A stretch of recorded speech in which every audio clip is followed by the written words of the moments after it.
प्राचीन समय में पृथ्वी पर एक ब्राह्मणी रहती थी। वह सदैव श्रद्धा से व्रत किया करती थी। एक बार उसने पूरे महीने व्रत किया, जिससे उसका शरीर अत्यंत दुर्बल हो गया। हालांकि वह ज्ञानवान तो थी, पर उसने कभी किसी ब्राह्मण को अन्न या धन का दान नहीं दिया था। व्रतों से उसने अपना शरीर तो पवित्र कर लिया था, लेकिन वह दान न करने के कारण मोक्ष प्राप्ति नहीं कर सकती थी। एक बार भगवान श्री कृष्ण भिक्षुक का रूप धारण कर उस ब्राह्मणी के पास गए। उन्हें देखकर ब्राह्मणी ने पूछा, महाराज, किस लिए आए हो?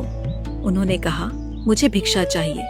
ये सुनकर उसने एक मिट्टी का ढेला उनके भिक्षा पात्र में डाल दिया। वे उसे लेकर वैकुंठ में लौट आए। कुछ समय बाद ब्राह्मणी भी शरीर त्याग कर वहां आ गई। उसे मिट्टी का दान करने से एक सुंदर महल मिला, पर उसमें अन्न का एक दाना भी नहीं था। घबराकर वह भगवान श्री कृष्ण के पास पहुंची और बोली, प्रभु, मैंने इतने व्रत किए, पर मेरे महल में अन्न क्यों नहीं है? भगवान ने कहा, पहले तुम अपने घर जाओ। तुम्हारे महल पर कुछ देव स्त्रियां आएंगी तुम्हें देखने के लिए, परंतु द्वार मत खोलना। पहले उनसे षटतिला एकादशी का पुण्य और महत्व सुन लेना, फिर द्वार खोलना। यह सुनकर ब्राह्मणी अपने महल लौटी। जब देव स्त्रियां आईं और द्वार खोलने को कहा, तब ब्राह्मणी बोली, पहले आप मुझे षटतिला एकादशी का महत्व बताइए।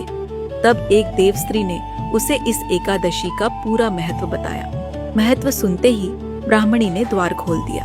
देव स्त्रियों ने देखा कि वह न तो गंधर्वी है और न ही कोई अप्सरा, वह पहले जैसी एक मानुषी थी।